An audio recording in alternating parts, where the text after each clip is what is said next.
Jason Redshaw from Blackpool is a dangerously bad driver, and one of his biggest vices is jumping red lights. Stop! Red light! It was on amber. It was definitely red. But after a few hours on our private road network, with an advanced driving instructor by his side, Jason's feeling comfortable behind the wheel and proving what a good driver he can be. Tell you what, doing really well with this car. But he's unaware that he's about to experience firsthand what can happen when people jump red lights. So, yeah, when you're ready, let's drive on.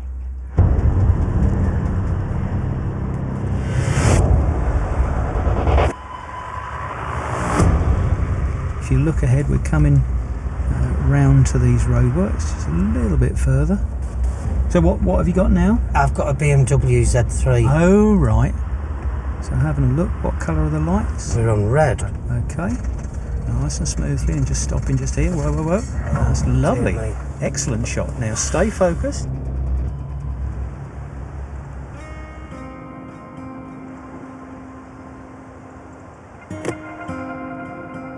There we go.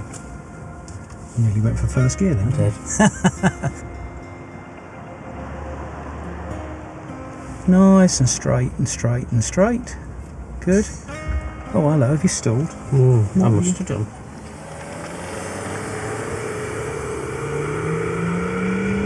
Look out!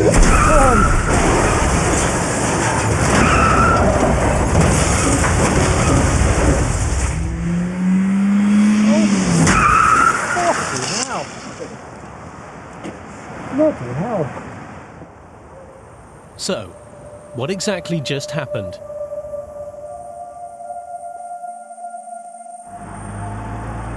Well, the Mini out on the road was robotic and remotely driven by Jason from an identical static vehicle in our studio. Live camera and sound feeds from the robot car to the studio car made Jason feel as if he was really driving. That's it. Good.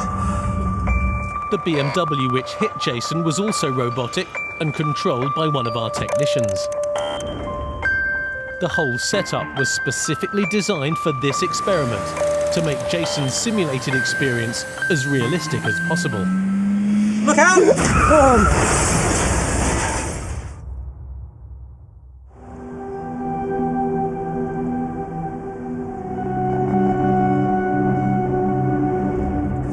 That wasn't funny. Can you see what car that is? That was my BMW, wasn't it? At that split second when it happened, I felt like I was smirking and grinning. And I think it was because I didn't know how to react. I didn't know how to feel. That was you driving your BMW through a red traffic light, Jason. And that's the consequences. When the vehicle door opened, that's when it hit me.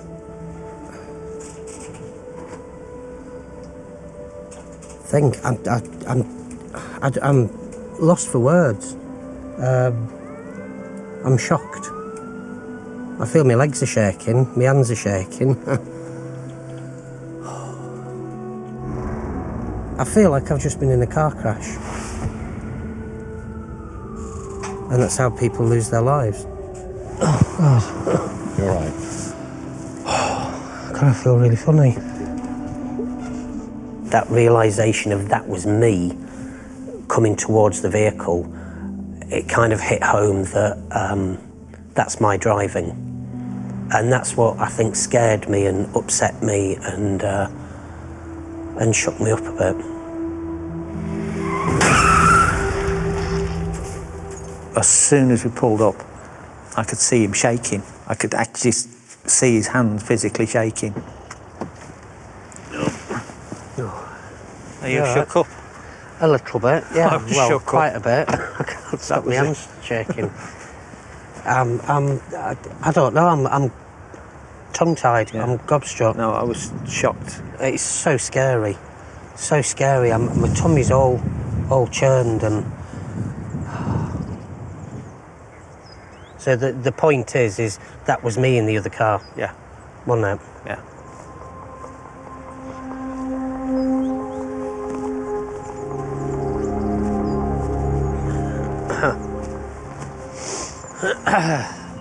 Moments later, he was throwing up in the bathroom. So, yeah.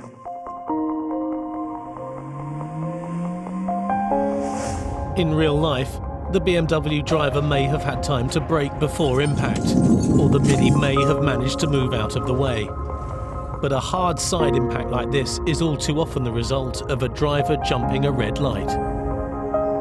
To show Jason the human costs of this accident, crash investigator Keith Fagan takes him and David for a short guided tour of the wrecked cars. Oh, look at the door. Oh, my word. Jason, you can see that there is a considerable amount of damage to your car, okay? Yeah. However, I've looked inside and there's no intrusion into the floor well, so the chances are that you would have had injuries. Yes. Right, but you would have probably survived that. Moving on to the Mini, you can see the intrusion into the door. You can just see how it's pushed across. Yep. And what the effect that would have on the driver and the seat is a huge amount of lateral movement that way, potentially fatal. And that would cause crush injuries to the passenger, again, potentially fatal. Yes. The organs inside the body shake up quite dreadfully, and more often than not, the aorta may be severed. Yes. So death occurs. Now, the fallout for you is that you have got to live with that on your mind, that you've actually killed somebody. Yep, for the rest of your life. For the rest of your life. Yeah. I wouldn't want blood on my hands from, you know, taking someone's life and ruining a whole family. I just would never want that. Not only that, the police turn up, and the first thing they're going to do to you is arrest you for death by dangerous driving. And if convicted, that carries a sentence of a maximum of 14 years. But you've got to live with that stigma all your life. Yeah. The fact that you've killed someone, that you've had a prison sentence. Well, I don't think I'll be running any more red lights. That's a definite cert. Definite. I'd be interested to see now what he's like when I get back in the car with him, because that's got to stick in your head. It's got to stick in. It's stuck in my head. It's easy to turn around and say, well, I won't ever speed again, or I won't ever run a red light again. But I have to put that into practice to make sure that what I saw this afternoon doesn't happen. So I have to put that into practice myself and make sure that I never get into one of them situations and see two vehicles smashed up like that. Because that's really scary. We'll find out later if Jason's experience did change the way he drives. After the break, two more drivers take our test. A perfectly good driver. It's so distressing. Go on, babe. Oh. And a young, distracted driver whose mother worries for her safety. Mum, you made me smudge it.